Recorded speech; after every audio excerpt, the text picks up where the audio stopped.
Okay. This is Eric, and here I'm with Nick. And what's your major? I'm a human biology and society major. And what's your graduation year? Class of 2028. Nice. So could you give us a little bit backgrounds about what's the extracurriculars you have done when you're like applying to UCLA? So I was the president of the American Chinese Club at my high school. I did 2 years of tennis, a year of wrestling, and I was also the treasurer for the first aid club. And I did 2 shadowings. I shadowed 2 doctors, and I was also homecoming king. Okay, so you did a lot of activities over there. Could you give us like a little bit details about which one you think is the most influenced one that get you into UCLA? I think the most influential one was, to be honest, homecoming king. Because I know I don't want to toot my own horn and say, oh, I won, right? I think that added like a more nuance to my profile, because I was a very academic student. So my GPA was 4.7 or 4.71 going into college admissions, right? But from what I've heard, admissions officers will look at people with very high GPAs and be like, oh, how do you stand out from everyone else who has this really high GPA, who's really smart, and like, what can you do to add to your school? And I think that the homecoming title actually added like a layer of humanness to my application. I think that's what got me in, actually. Yeah, I mean, homecoming game makes you like a more rounded up person. Like you're like socially interact with other people.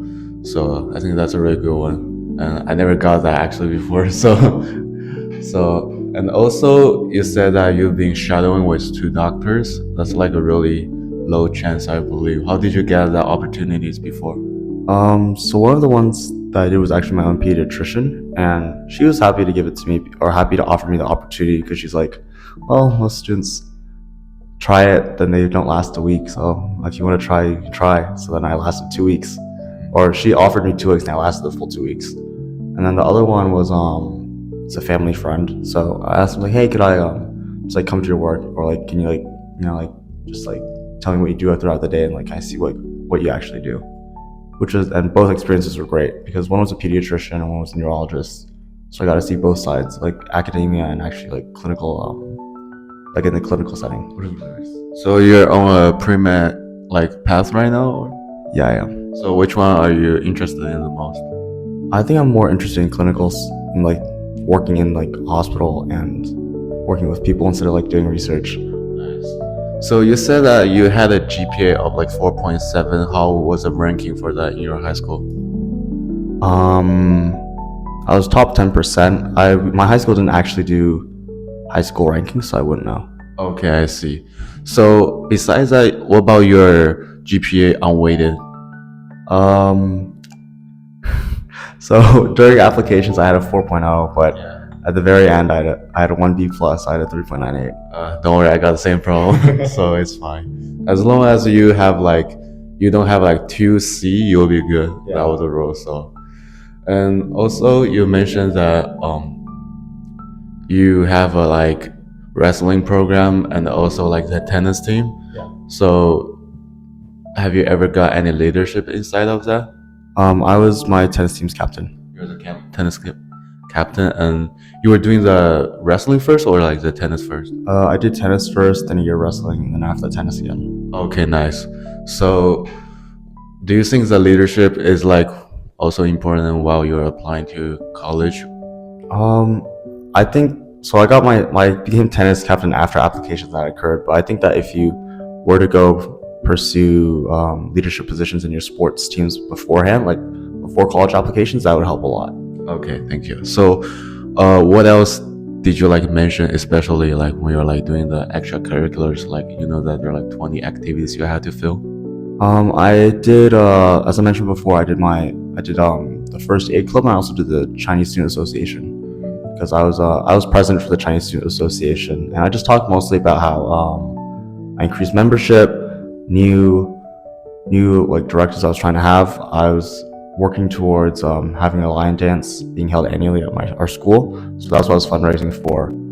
I listed down the numbers of like how much we fundraised. At the end of my tenure, it was about $1,000, and then for first aid club, mostly just talking about also about like how raise membership or raise the amount of members and stuff like that.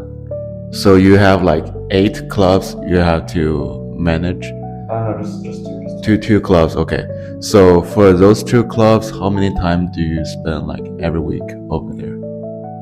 For my clubs, I would spend like a good like 3 hours a week just working on slides, logistics, all of that. You could definitely do more because, well, actually I spend most of my time on school, so that's why. But I definitely could have put in more work into my clubs. But I think that like cumulatively 3 hours a week over like the course of the school year, it does a lot. Yeah, I understand that. So, when like talking about your school and all the clubs you've done, how's your day like? Like, how do you like manage your time between school and your personal life? So back in high school, I would I would go to school, right? After that, I would go to practice, and then immediately I would have to start homework and whatever club stuff I have to do, and then I would be finished at like around like 12 a.m. So that would take 2 hours to myself. Go to sleep at 2 p.m. Yeah. Wake up at 7:30. So it's like everyday life in high school, or especially which year? The junior and senior year, because those two were the toughest for me course wise. I took four APs junior year and 5 APs senior year. Could you list those out? Like, what did you do? Yeah. Oh, not mentioning, I also took 1 AP sophomore year, but I took AP Euro, A Push, AP Lit, AP Lang. I think that's it for my humanities. Then I took AP Chem, AP Bio, AP Stats, AP Calc AP, and AP Econ. Oh, and also AP Gov. Okay, nice. Yeah, that's like most people who will do generally, like in their junior or senior, who want to apply to UCLA, I guess. And after that, you applying the UCLA. Do you remember any like of your essays in your UCLA application? Yeah. My first essay was I did the leadership essay. So I wrote about my tenure as the president of the Chinese Student Association at my school. Once again, I mostly just went over like the logistics and how increase membership and what I was trying to do, like leave and talking about like my community and how I was trying to leave an impact on my community. After that, then I did my greatest skill, and I said that was talking to people, getting to know each other, and I listed like, oh yeah, I want homecoming king. Then for my third essay, I did the how do you pursue what's one skill you have in class that you pursue outside of class? And I forgot what I did, but it was related to human physiology. I talked about how like I want that related to my dream to become work in the emergency room as a physician. Then for my fourth essay, I just I just wrote about how much I would love to go to UC. Oh yeah. Yeah, so it was a free for all essay. I just wrote about how like I got into UC. I love school spirit. You know, I love contributing my community. I love watching sports. I love cheering for sports. I love participating in sports. So I just talked about how if I got into UC, I would absolutely love to attend. Yeah, I think I wrote my last essay about it too. So yeah, it's a good choice. I think it at least shows that you love the school. And Yeah. so, and after you got in UCLA, do you think that there is like any difference in your high school experience, or there is any challenges over here? I definitely study a lot more here. Classes, well, because of the APs I took in high school, most of the intro classes are generally easier for me, but I do feel the pressure to succeed, especially, and the rigor, because they don't give you second chances here. It's like you take one exam, you're done. So you take your midterm, your final, and those two essentially just determine your grade. Yeah. So getting used to that was tricky. Aside from that, I feel like I have more free time because I'm not committed to a sport. I'm not doing any sports right now. I'm just like enjoying college life, can hang out with friends. I have a lot more freedom because I'm no longer living at home. So I can do like random night runs, like to Starbucks at 5 a.m. Done that before. It's great. But yeah. So you're from California, right? Yeah, I am. Okay. And have you ever done any community college? I have not. Okay, so yeah, I think that if you ever done that, that's just serves like same as a AP course, which helps as your grades part. So you're saying that there are like some freedoms in college, and also it's like more challenging in your school wise. And which class do you think is like most fun so far? I like the Chem 14 series. Yeah. I've always enjoyed chemistry in high school, and this is just essentially chemistry but expanded upon, like going much more in depth.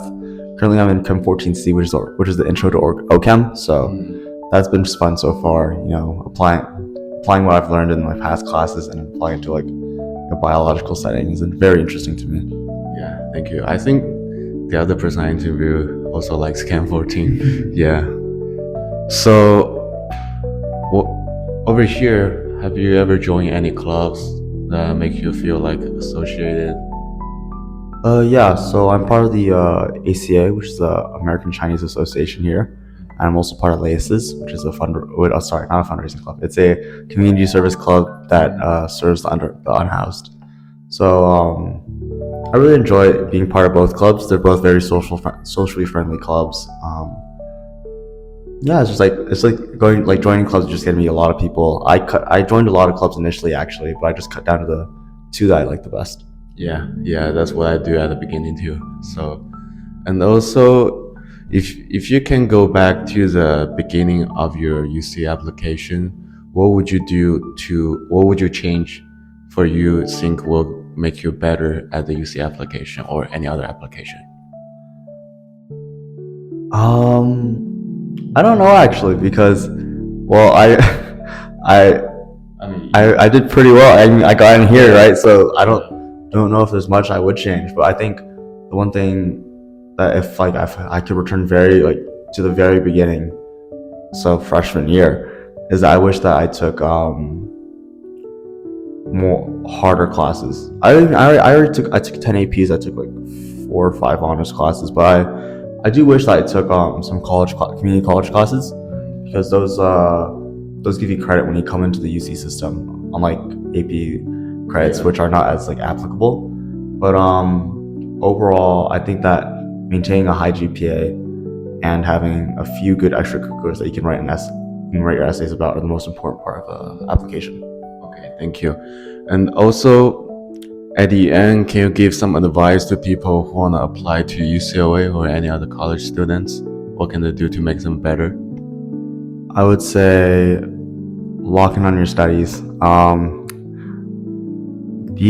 At least in my opinion, the first thing that an application officer will see of your application will be your GPA, and then secondly will be your extracurriculars and your essays. Because while there are people here that do not have a perfect 4.0 high GPA that still got in, that's because they had great essays and great extracurriculars to back you up. And that's, at least for me, because I'm not a strong writer, that would be hard for me to do.